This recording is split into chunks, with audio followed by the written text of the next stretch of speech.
Hey, what's up guys? My name is Lex, and welcome to my quick review of TumbleSeed for the Nintendo Switch. If you go on the TumbleSeed website, the first description that you see for TumbleSeed is a roguelike. So right off the bat, the first things that I think about are your character's gonna die a lot. There's gonna be challenges of the same kind of map areas over and over, and you're gonna have power-ups that you're not gonna be able to use later on during the game.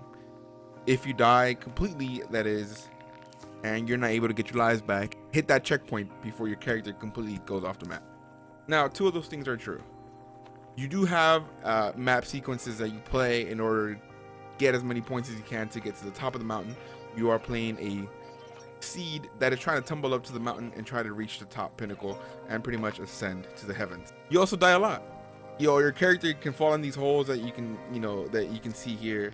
Your character can have as many hearts as you can accomplish in getting, but at the end of the day, once your hearts are gone, your character's dead.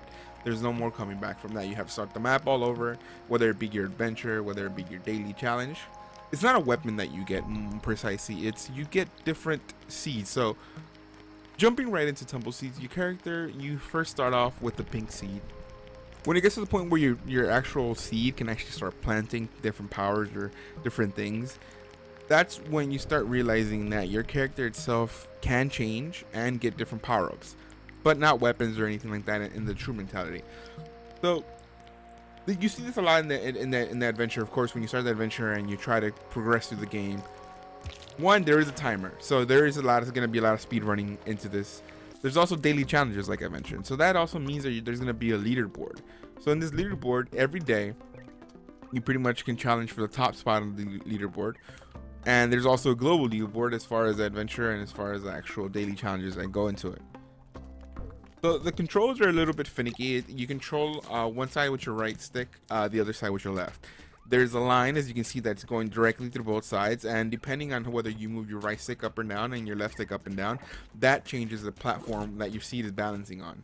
So that's what makes it more difficult. So it's not like the true active control on the Switch where you move it left and right. It's more of trying to use the right and left stick to keep it balanced to go ahead and move forward or make it move from one side to the other. That's a challenging thing in this game. It's not a simple aspect of, hey, just push forward and, with one stick and move left or right with the other, which would make it a little bit more simpler, which would make it a lot faster to pass through the adventure mode and a lot easier to get a lot of points in the daily challenges, or get to a certain location by balancing out your seat and be able to progress through the different challenges in front of you, which would be different little minions or animals that are in the way, or in different obstacles are in the way, or even the holes that are planted that sometimes have things come out of them and you just have to make sure you don't get hit by them. The four main things that you can change as far as like the seeds that you are the seed that lets you plant a location where you respawn.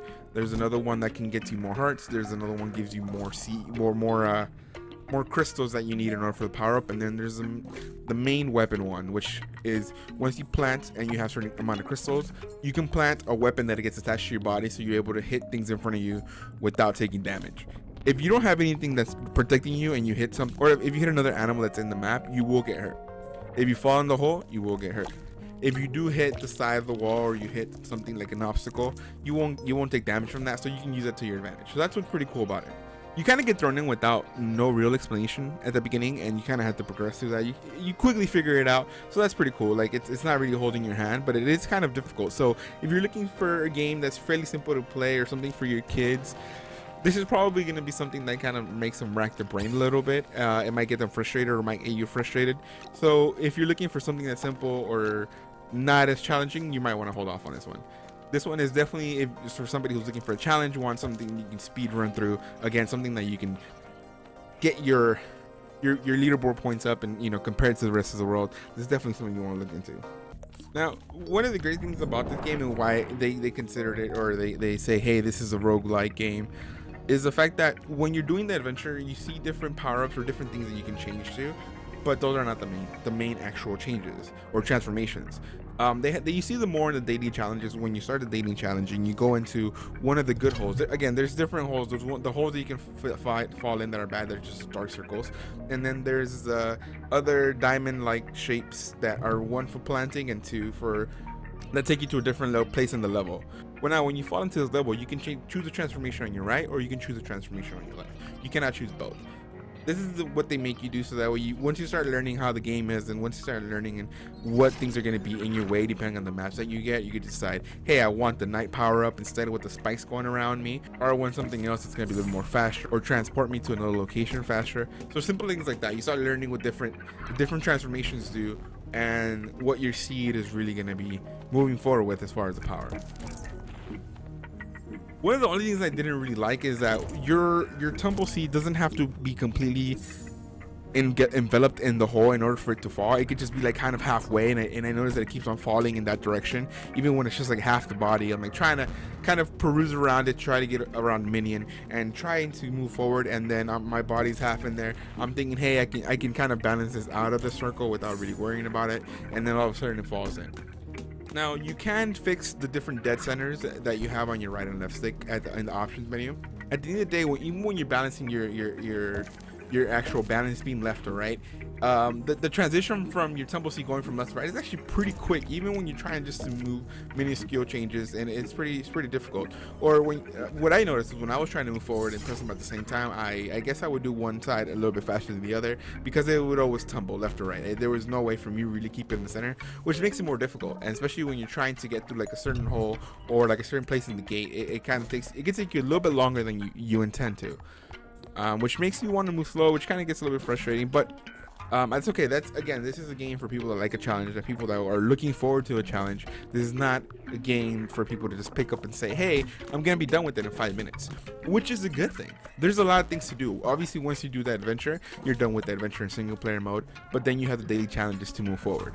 The price of the game is $14.99. You can go ahead and click on the link below. That'll take you right to the Nintendo website so you can purchase it yourself, or of course just go ahead and look for it on the Nintendo eShop. For the price of this game, you do get a lot for this game. Like I said, the daily challenges are a big aspect of this game, and the fact that you can do different maps every day, and you have something to do every day, and of course the different leaderboards and challenge other people to the top spot.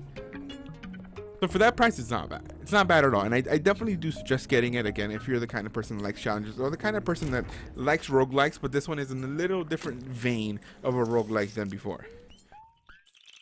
You get to play the same stuff over and over until you kind of notice it. Obviously, the daily challenges are different maps, not always the same, different power-ups, different obstacles in the way, that you kind of start understanding how different, enemies work. If I have to give TumbleSeed a rating, as far as, I'm going to switch my rating up. I'm not going to give it a number. I'm going to give it more of a buy, rent, or pass. For a person like me, I would definitely give it a buy.